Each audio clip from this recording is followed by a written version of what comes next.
Hello and welcome back to Where the Demon Lurks. We'll be continuing where we left off on Lucian's route.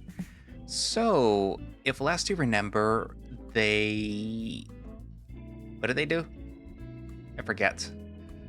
Oh yeah, they went to Moris for help, in the whole situation because apparently, Kobu and Lucian themselves are not all that strong and don't really know what to do about the whole Demon Gate thing. Which they did find, but it's now guarded. And although Toast is, I guess, tagging along, sort of, as support, the Angel and the depowered Demon Lord can't really do that much about it, by themselves. So, they went to Moris, and Moris was all like, fine, whatever, I will help. And he took them along for, this little meeting with the snake person. I forget if their name is Jin, I think. They're not really a demon. They're, I guess, like a something else. I forget what they were specifically. But I guess they had to agree or something. They have to do something in order to be able to open up the demon gate, I think. And that involves working with the snake to clear out the cultists, I think. So yeah. Which technically ties into the whole, Toast route thing also. Yeah. So technically all three routes are sort of interconnected, kind of, but not really. But yeah. Anyways, so I guess without further ado, let us continue Lucian's route. You groan, but you follow him either way. Lucian doesn't say much during the walk, his attention taken up completely by the cube. The walk to the Six Fans feels like a march through a field of landmines. You can't help but shake this feeling that every person that passes by you could be a mythical creature in disguise, though Lucian and Moris seem untroubled. You arrive at the Six Fans at about 8 p.m. Even during dinner, the restaurant experiences a drought of customers. Moris gestures towards a quiet booth in the corner. Lucian and Moris sit across from you. Your eyes dart as you take your seat, unable to brush off the uneasy feeling from earlier. Are you okay? You look kind of jumpy. I'm just being careful. Howdy, everyone. Oh my god. It's the waitress that offered Lucian a job the day before. Sorry to spook ya. You okay there, Peaches? You hold your hand to your chest as you nod in response. Why, Lucian, what a coinkydink. I was just about to text you after closing up. Lucian raises an eyebrow at her. You've got the job, sweetie. You can start tomorrow at 11 a.m. I even have your uniform picked out for you. You look about my ex-husband's size, so it should fit nice and snug. An expected result. But what about the matter of my pay? It'll be the standard $2.50 an hour for a 12-hour shift. I don't expect to be in this town for long. May I request my pay to be given at the end of each week? Sure thing, sweetie. I already have that arrangement set up with our chef. How fortunate. I will be at your service tomorrow. The two of them shake on the deal. Lucian, introduce me to your charming young friend. I am Moris. Oh, you. I'm old enough. No, what I mean to say is thank you. 40 is the new 30. That's what I say. My name's Cora. Cora, huh? That's the first time that I've heard that. If it even is your real name. What my friend means is that it's a beautiful and exotic name. How were you given the name, if you don't mind me asking? Not at all. My mama gave it to me because it was the name of the flower that she grew after her home was burnt down from a volcanic eruption. Whoa, volcano. You and I need to have some coffee and talk about that one day. Cora giggles. Why don't I take y'all's order first? She hands you all a menu each. After a minute of browsing the menu, you all place your orders and have the table to yourselves. Morris scowls in your direction. What's with you? I'm sorry. I'm just worried that there's an enemy hiding in our midst. I mean, the mythical creatures could be anyone. Relax. I can see through their disguises. You've got nothing to worry about. I can confirm that. Oh, that's good. I suppose. Lucian purses his lips. Wait. How come you haven't attuned your eyes to the gang's magic? In my powerless state, bad enough that their magic is a totally different breed from ours. Lucian leans forward. Give it a try. You'll never know for sure if you never make an effort. Alright, but how do I know if it's working? Here, the seal is a copy of the alarm spell that they use to detect demons entering the town. Can you see the symbol on this? The board produces a slip of paper smaller than the palm of your hand. There doesn't appear to be anything on it. I see it. It's a starry eye with 10 lines around it. I don't. Good, then try adjusting your vision to it. Lucian takes the paper and holds it in front of you. Your eyes narrow as you concentrate as hard as you can on the paper. You stare even harder, picturing in your mind the shape and the feel of the mythical creature's magic that you've seen thus far. The veins on your neck are throbbing as you concentrate harder. Lucian looks concerned. Kobu, you okay? Your whole head is practically vibrating at this point. A black circle burns in the shape on the paper. I see it. It's a circle. There's hope for you yet. Concentrate harder. A star appears within the circle, then a single stroke above the eye. Ugh. It feels like your eyeballs are about to pop out of your head. Beads of sweat trickle down your temple. You curse the remaining lines for not appearing yet. With a loud gasp, you fall back into your seat. I can't. I give. It appears that you were so close. Try harder. You wave your hand in front of the oblivious angel. That's all I got. Vendrick messed up my magic, in case you've forgotten. The angel hands the paper back to the boar. We can't leave you in this state. If the rings become hostile, you will be a sitting duck. I'm open to suggestions. No worries, I can whip up a few more charms to let you see through their disguises. For a price, of course. How am I not surprised? All I ask is more details about both of your places of business. After all, how often can an exorcist say that they've had a chance to share a table with the Demon Lord? I can already see where this is going. There are consequences to learning about our world, you know. Can't we just sit and eat? After the day that I've had, I don't want to ponder on how revealing secrets of the afterlife will pull your soul down an existential hole, never to return again. Relax, I'm just taking the chance to sate my curiosity. Besides, existential dread and eternal damnation is part of the job. What guarantee do I have that you're not going to sell this information to the highest bidder? My 100% money-back guarantee. I take customer confidentiality very seriously. He flashes you a toothy grin. Fine. You want to be careless with your soul? I'll humor your questions until our food arrives. Excellent. So, what's the beef between demons and the rings? I take it that the feelings are mutual. It's not just the rings. That jinn, they're a part of an entire species that we call mythical creatures. Their origins are a mystery even to us. What we do know is that some mythical creatures have powers that can rival both demons and angels. You frown. However, unlike angels and demons, who work to maintain the balance of the world, their kind seeks to destroy and to spread their own influence. Moris raises an eyebrow. They're known to steal souls from mortals or twist them into their willing slaves. Though small in number, their influence was all over the world during the Great War.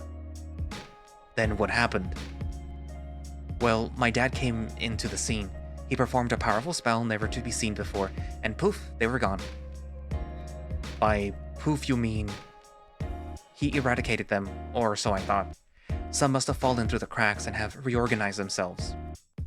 Pretty drastic, don't you think? Wiping out an entire species? It wasn't drastic. The records show that the mythical creatures were ruthless tyrants looking out for themselves. All mortal life could have been wiped out if they were left to amass more power. Pa did what he had to. He's the reason the Underworld, and by proxy above us, was saved. So watch your back when you're with that jinn. I always watch my back. Moris turns to Lucian. What about you guys? The angels don't have anything to say about the mythical creatures. Lucian clasps his hands together. I was born after the war, from when I was taught Up above was busy rebuilding its grounds and let the Underworld handle the mythical creature epidemic. Around that time, God issued an order for us to withdraw from Earth. We stopped meddling in Earth's affairs, leaving prayers no longer answered. The mission was to concentrate on catching the escaped souls of the Underworld and keep Up Above running. Morris, you've been with the Rings. Do you know if the Underworld Gate is a part of a bigger plot against the Underworld? Morris shrugs. Beats me. I only contact the gang when I purchase exorcism tools or when I'm working on my debt. I don't know anything about what they're going to do with the gate. You rest your chin on your hand and sulk. A part of you questions why you're so concerned about the gang's plans for your former place of work, but you also can't help worrying about what is to come. Backtrack a bit. What was this great war the Underworld was a part of? My grandfather was, dissatisfied with his position, to put it lightly. He was well known for hating how the Underworld was stuck with the scum of the earth, and felt denizens of the Up Above disrespected his authority. It was a clear case of envy. Kobu's grandfather wanted the glory and worship God was getting from Earth, and started a war to get it. An utterly childish act, no offense. None taken. Heaven really is so great that even the Demon Lord wanted in? Then I've gotta ask, how do you determine who goes where? Your nose wrinkles, the uneasiness in your stomach has settled, and you're curious to see how this mortal would react to what you tell him. When any mortal life expires, they are brought to the first level of the Underworld. Imagine a huge building where you and millions of other souls are lined up to be assigned your place in the Underworld or Up Above. We call it the Department of Mortal Vitality. The DMV? Like where you get your driver's license sorted? Yep. Okay, go on. They run the usual tests: colorblindness tests, reading comprehension, and the evaluation of your soul's score. Now the last one. That's the most important one. Your whole life history is reviewed by the demons there, and a final score, be it positive or negative, will determine your place. Well, what if they get a 0? We usually send them back in the line to be tested again. By the time that they arrive, they'll show their true colors. Hold on, I got a bone to pick. Sounds like there's already predetermined rules about what actions cause your soul score to rise or fall during judgment. There is. It's an extensive list of choices that take into account the circumstances and consequences of each action. Seems to me that mortals would benefit greatly if they had access to that list. How so? Based upon my observations, the mortals are scurrying about without a clue as to how to live. We ask them to live honorable lives, but we never tell them how. Up Above sent holy scriptures down when they were founded, but such things did little in guiding the mortals on the right path. Can you blame us? Those scriptures were vague at best. Anyone who could read could twist those messages into who knows what. An example of why your kind is nothing but a nuisance, tainting the kindness of our Lord for your own ends. Oh, what a waste. Give people the power of premonition, the power to see the end of their choices. It would do the world a lot of good. Agree to disagree, Lucian, because if you're only doing things because you know that it's gonna, always just end you up in heaven, then what's the point of doing it? I mean, like, what's the whole point of free will? Like, the whole point is for you to figure out what is right and what is wrong, but also to use your own judgment and determining, what is right and what is wrong. Like, if you see a homeless person, you usually sometimes try to help them, You don't do it because you're gonna get into heaven, you do it because it's the right thing, I don't think that's a good idea. Why not? Picture it, everyone knows the fate of their actions. There is no reason to pick the wrong option. That's just it, they have to pick what's right. If they're living for the sake of it, it's no different to how you told me you hate to lie even if it's for a good cause. I did say that. Hard to imagine people being happy they were lied to, no matter the good that lie might have done, or cause they championed. They would be shunned by those they deceived. Though, I suppose you could argue that people can grow into their lies. How so? Like people who say that they aren't good at talking to others, but then they get a job in retail. They'd be forced to talk day in and day out. The smile might be a fake at first, but eventually they grow into the role. I guess I'm saying that it's not impossible that people can become honorable if they have to keep doing honorable things. That's one way to spin it. Though I believe in a world where people genuinely want to do good, and we give them the chance to see that far-reaching consequence of their actions. I think that would bring a world where there won't be a need for war, deceit, or hatred. Alright, let's go with that. Let's assume people are genuinely good and want to do good. Won't that just make a world where everyone is satisfied by doing the same thing over and over again, because that's what guarantees their place in up above? You're not actually suggesting that people get better by committing sins. I think Kobu's got a point there. Sometimes you gotta mess up things before you figure out what's the right thing to do. Lucian looks at the board with a quizzical expression. Well, I hate to admit it, but growing up, I was pretty desperate to find a group to roll with. Back when I was training in the monastery, I got caught trying to steal a barrel of beer from the nearby village. The old man, Kinox, paid the price for my mistake. I still remember how it hurt seeing a grown lion taking the verbal beating for me. I knew damn well that I screwed up bad, and it helped me sort out some things about myself. What a bizarre line of thought. I can't imagine what would become of up above if we were encouraged to make mistakes. You're comparing apples to oranges. Now that I think about it, maybe that's the reason why we never gave a name to that list. We may call the actions listed as sins, but really it's merely actions and consequences. We aren't really qualifying something as bad or good. Applying such a logic to creatures like mortals would not work. Lucian bites his lower lip and looks down at the table. He's likely mulling over what you all have discussed. You yourself wonder if you made any sense in defending your stance. The table falls silent for a minute or two before Cora returns with food. Wow, what's with all the long faces? Oh, you know, we're discussing which is better, boxers or briefs. Cora giggles. Well, I hope the food will lighten the mood. The colorful smell lifts your spirits a little. The waitress sets the food in front of each of you and takes her leave. Lucian ordered a basket of plain fries. Moris got seafood lasagna with a side of brownies. Seafood lasagna? Ugh. If I didn't hate you before, I hate you now. While you got a plate of chicken, fillet grilled with sauteed mushrooms and broccoli with a side of mashed potatoes. Let's dig in. You attack your food with the gusto of a man stranded on a deserted island for days. Your taste buds delight in the juicy chicken paired with the sauteed mushrooms. Looking over at the angel, he is using a fork to pick up each individual french fry and biting delicately into them. I'm ashamed to admit that I also eat french fries with a fork. Lucian, just use your hands. How barbaric. I don't want to sully my holy hands. It's fine. That's how people eat fries.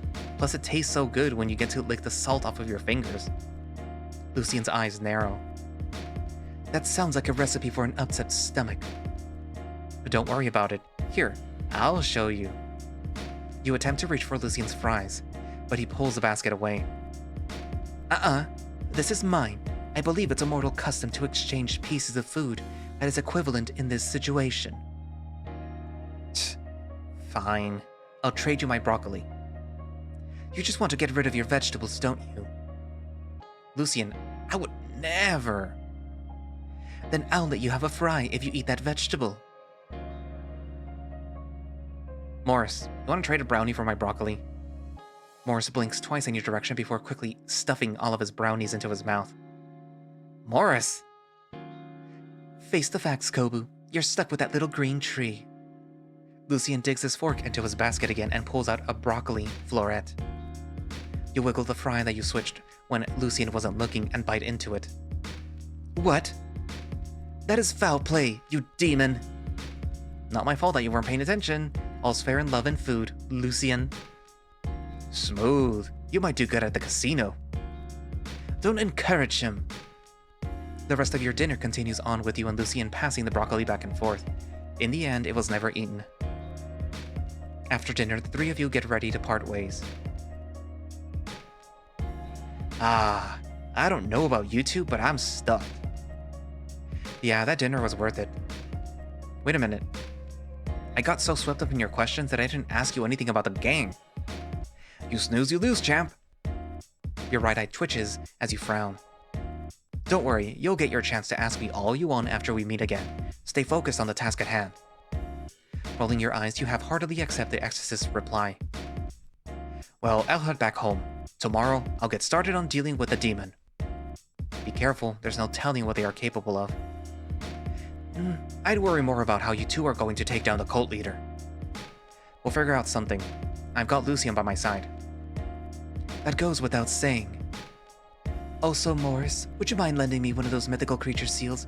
I think I would be handy for Kobu's training. Training? Oh, sure, I could spare one. I'll see you guys when I'm done from my side. Moris heads off. What's this training that you're talking about? Training to get your powers to working levels. But first, let's go home. Oh. He grabs your hand and pulls you close to his chest. Lucian, what are you doing? I thought that it would be faster if we flew back. No, I mean, I suppose it would, but won't people see us? Who would be looking in the skies at this time of night? You don't know that. Let's just walk. You place a hand against his chest, trying to build some distance from him, but somehow you can't bring yourself to push him. With your hand buried against his exposed chest, the warmth of his fur spreads through your palm. Thank you. For the offer, anyways. Being so close, you're keenly aware of the height difference between the two of you. He solemnly nods and turns to head in the direction of the apartment.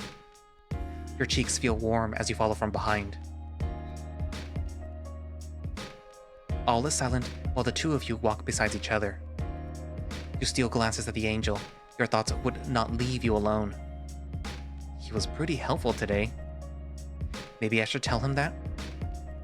No, he'll probably be like, oh, you were impressed by that? How cute. I'm being silly. You look at him again, all aloof. Sighing, you bury your hands in your pockets and keep walking. After some time, you and Lucian reach your apartment. As you enter, you stretch your arms out while letting out a satisfied groan. I'm beat. Lucian taps your shoulder from behind. Kobu? Yeah, Lucian? There is something that I need to check. Would you mind taking off your clothes? Oh, what? It's nothing like that. I want to test my theory about your powers. Your training hinges on this. Lead with that next time. What's this idea anyway? Your powers began to fail you after you were kicked out of the Underworld, right? Right. Vendrick hit me with a blue orb. After that I lost basically every ability.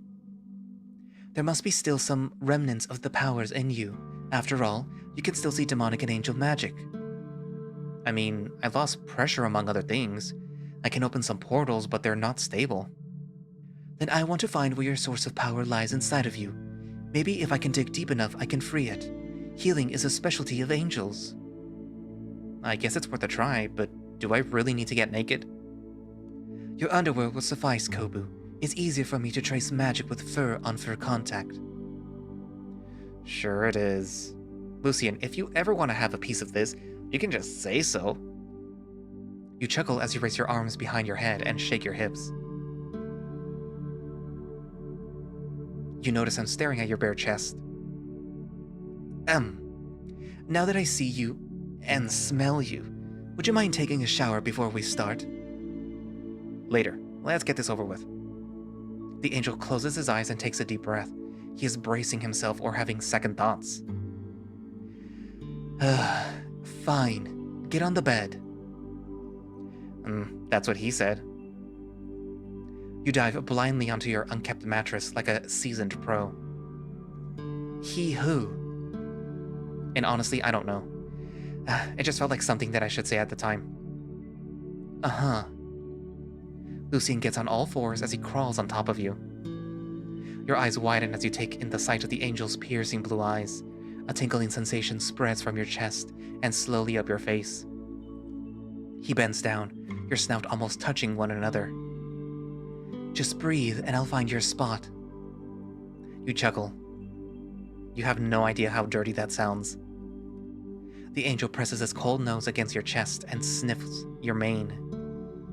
Your body shudders from the contact. Is sex all you can think about? Don't knock it till you try it. He rests the back of his hand on your forehead. Why would demons engage in procreation? Aren't you afraid of the impact that you would leave on the mortals? I mean, we have rules against that, but it's not something that we can enforce easily. The only guarantee is that, with the exception of the Demon Lord, the offspring of the demons and mortals usually don't survive conception. Even if they did, almost none live long enough for us to understand what they are. The angel's hand moves down to your right cheek. So, who do you usually meet for your escapades? Anyone who's willing to hang out and party, really. We spend a week or two just having the best time of our lives, and I'm out of there, leaving behind, well, nothing. Gotta wipe their memories after all. Curious. Lucian bends over and rests his head on your chest. Why do I get the feeling that you don't believe me? From my observations, you seem the type who prefers consistency. I wonder what that means considering your history of chasing desire. I'm honestly not sure how to answer that. He slides lower, now resting upon your stomach. You raise your arms, unsure where to put them. Lower your voice. I hear something. The angel's eyes seem to shine under his intense gaze. He runs his fingers through your short fur. His touch feels so gentle and comforting that you could purr. The warmth of his face spreads throughout your body. It's a pleasantness that you're not sure if you've ever felt before. Is my heart supposed to be racing? I mean, I've cuddled before. You recall the many partners that you've held in your arms, but there's something uniquely comforting about Lucian. He seems to lighten up the room itself. These feelings, they befuddle you. It's like having a favorite pillow on top of you, how you feel so comfortable just being here with him. I hear your magic. Uh-huh. You're too engrossed in the comfort to properly pay attention. It's waxing and waning, like there's something holding it back. I wonder. In your comfortable stupor, a thought lingers in your mind. I want to pet him. No, just let him do his thing. Yes, I'll pet the doggo. Don't do it. You'll weird him out. I'll pet him and call him a good boy. Your right hand reaches out and you pat the back of Lucian's head. His hair is smooth silk, each strand slipping through your fingers. You were amazing today, Lucian. Huh? His wide eyes and dropped jaw cause you to think that you've done something wrong.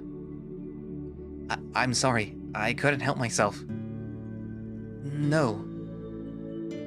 He places his hand on top of yours so that you don't take it away.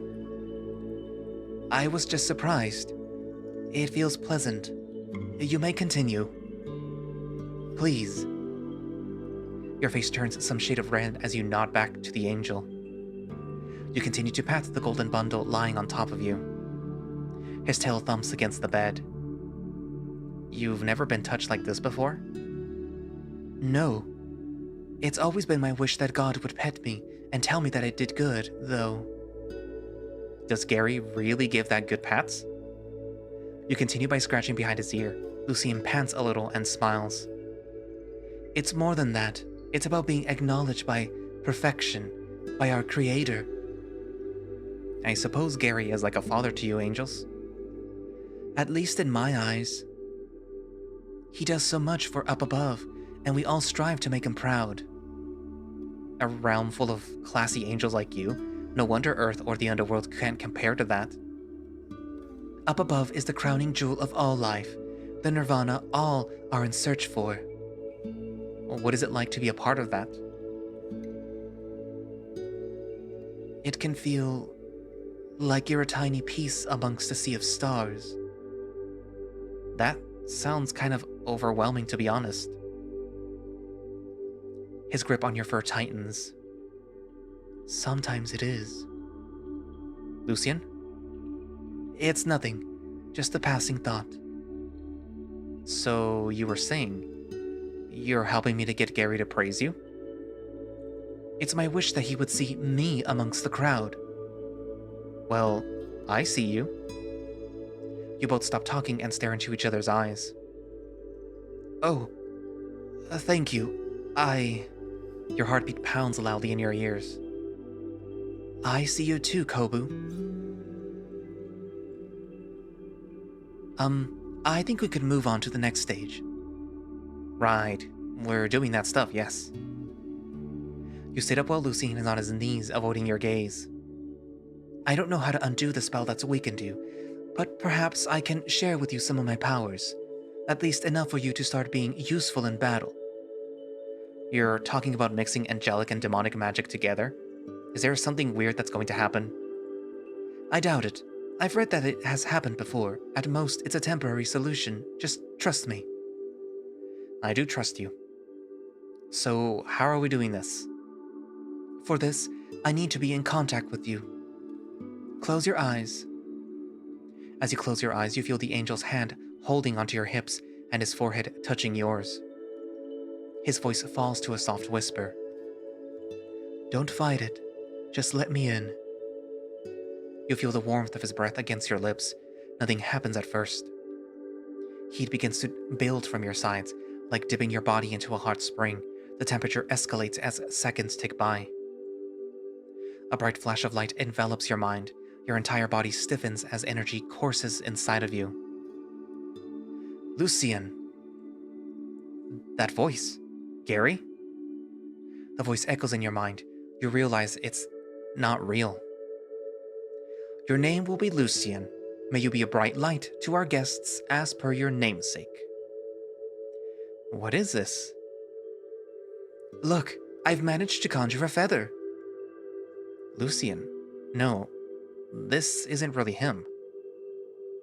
Just one? I suppose that will do. Look, I've managed to conjure 50 feathers at a time. Now that's how you do it. Learn from Serial, Lucian. Oh. The voice draws close before fleeing into the abyss, each time bringing fragmented conversations that confuse you. Are these voices from Lucian's memories? I got a job to capture dangerous spirits on Earth. It's worth 500 points. Lucky you. I want a high-paying job too. Mine's just assisting in building the new wings for the new souls. A measly 300 points. What about you, Lucian? I'm collecting blueprint ideas from the souls. Again. Chin up. Even low-point jobs are important. Your day will come. We all just got to do our part for up above. Yeah. The voice speaking to Lucian laugh as they fade away. Lord Gary, when will I be good enough to be by your side? Your heart sinks at those words. You sense the flow of energy has stopped. Your ears twitch to the sound of Lucian shuffling away from you. It's done. You open your eyes. You're still in your room. Lucian tilts his head to the side. How do you feel? Still the same, I think. You didn't say anything just then, did you? I could hear voices in my head. Strange. I wasn't saying anything. What did you hear? I could hear you speaking to other angels. Uriel and Serial, I believe. What exactly did these Uriel and Serial say? You guys were comparing your powers at conjuring feathers and discussing the tasks assigned to you? Lucian chuckles but doesn't look you in the eyes. Ah, so transferring my powers leaks some of my memories. Don't worry, just forget about them. They're random conversations at work, that's all. Okay, so did it work? Lucian pulls out the seal that he borrowed from Moris. Only one way to find out. Attune your eyes to the gang's magic once more. You concentrate on the paper in the angel's hand, remembering the feel and the smell of the magical creature's magic. A starry eye with 10 strokes appear on the paper almost instantly. I see it. It works. It's working. You did it. High five. You raise a hand in the air trying to high five the angel. What? Why are you showing me the palm of your hand? Smack my palm, silly. It's a high five. People do this when they're excited. Oh, all right. He raises his left hand and awkwardly pushes it against your palm. Good enough. I can't wait to try my powers out again. I wonder how many of them have returned. You raise your right hand, attempting to summon a portal, but Lucian gently brings it down. Save that for later. I hate to admit it, but I am very tired after transferring my powers over to you, and we do have cultists to find tomorrow. Oh, right. We should sleep. Thank you, Lucian, for the magic. Think nothing of it. However, if you must show gratitude, I'd much rather prefer that you keep your word and shower first before resting. The angel pinches his nose to exclamate his point. I'll be on guard duty, as I'd rather not have my nostrils be further assaulted by your robust musk. Really? You're going to work even though you're tired? It's for my own good. Fine, but at least have a bath after me. Certainly. Lucian smiles as you leave to bathe, thus ending your night. To be continued. Well, that was shorter than most, but technically, the dev did tell me that it was going to be shorter. Thanks for playing the latest update. If you want to let us know how we're doing, leave a rating and comment on our itch.io page. We want to hear from you. Where the Demon Lurks is supported by those who sponsor us on Patreon, consider supporting us so that we can make the game bigger and better. Or you can support us by buying our merch, available from the fine folks at Paw Print Press. And if you want to keep up to date on the development, feel free to follow us on Twitter or join our Discord. There we go. By the way, developers, how about you make a Where the Demon Lurks, Ducky? It could be Kobu, or it could be Toast.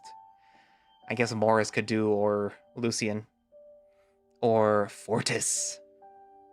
Probably Kobu.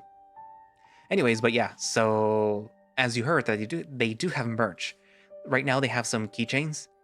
They did have one at first, which was Demon Kobu. I'm not sure where they were selling that one from. I was never able to buy it. There is a... Well, the other merch, though, the official Pop Art merch, though, that they have right now is keychains for Lucian, Toast, and Moris, and they come in a set. So if you buy it, you get all three of them. And they look really cool, and I'll probably put it on here if I remember. But yeah, so let's talk about this update. So technically there is a little bit more to it, but that belongs to Toast and Moris, I believe. And it has to do with what's happening with King. So I'm not exactly sure why it doesn't show up on Lucian's route, but, you know, it might show up later or something, I don't know. Anyways, but yeah. So, talking about this, though, specifically, it's kind of interesting to see that Lucian is able to transfer at least a little bit of his powers to Kobu in order to, make him useful again. Omar Alvarado. Oh god. Again. It's literally even his whole name, Omar Alvarado. Anyways, but yeah, I'm wondering if that's going to have side effects, you know, the melding of demon and angel magic. And I'm wondering what exactly happened that is holding back Kobu's innate demonic powers. I mean, obviously it had to do with the scepter, but like, where did that scepter come from? Did it come from up above, or was it like a tool from the past? Like when they were still at war with the mythical creatures, or when the mythical creatures were running around and they had to get rid of them. And it's sort of like a revenge plot. You know, you first have to get rid of the Demon Lord, and then you put Vendrick, who is not technically equipped for the job, even though he was serving all the other Demon Lords. And it is technically conceivable if the mythical creatures can become, you know, invisible, and they do have a demon gate that they can just sneak in and sort of control Vendrick, make him want to attack Kobu, have him attack him, get rid of the Demon Lord, and then just throw the Underworld into disarray, and then either come in and take over or something. Because really, since it's a balance, if you get rid of the Underworld, you know, the up above will also follow. So yeah, you know, chaos. Anyways, what else? I guess that's all that there is right now for this update that we can talk about. I mean, aside from the fact that Kobu and Lucian are getting, they're, getting a little closer. And it appears that Lucian is really doing this really just probably because he wants to show Gary, aka God, that he is worthy of praise and being by his side. But I'm kind of assuming that perhaps by the end of Lucian's route specifically, that he's gonna, I don't know, maybe have a change of heart and say, like, you know what? I'm gonna be doing this for myself and not for, for Gary specifically. But we'll have to see when that happens. Anyway, so yeah, write down in the comments what you think, and thank you all for watching / listening. If you would like to play Where the Demon Lurks yourself, you can do so by going down into the link in the description for the Where the Demon Lurks official Twitter page, or you can, look for it yourself on HIO, in case Twitter decides to implode itself and, there's no access to Blue Sky yet. Or, they do also have a Discord where you can get a direct link to their Patreon and their public updates when they show up, but you do have to be a Patreon. You do have to be subscribed to their Patreon to get early access to builds of Where the Demon Lurks before everyone else, including myself. And I'm assuming that they do have, like, behind-the-scenes stuff, etc. You probably might have seen their merch before anyone else, before they made it public, probably. I don't know. Anyways, so yeah. I also have a coffee in case you guys already forgot. I mean, you guys have already donated a lot, more than I expected, and again, once again, I am reiterating it. I am very, very thankful. I am, like, beyond thankful, including the devs of Where the Demon Lurks and Home Somewhere Else and Horror Buns, because they also donated, like, surprisingly, and I am very thankful to everyone, not just them. You, my followers, my viewers, I guess I should say, and some people on Twitter too. All the people on there that donated. I am very thankful to you guys. But yeah, I'm gonna keep reiterating it that I am very thankful. But yeah, if you want to keep donating it, the coffee link is down in the description as well. You don't have to. You guys donated more than enough, but just in case. But yeah, anyways, I mean, that goal for Soul Creek is coming up. It's so close. You guys can almost taste it. Anyways, but yeah, so I guess that's it for now, and I will see you guys in the next videos. Bye-bye.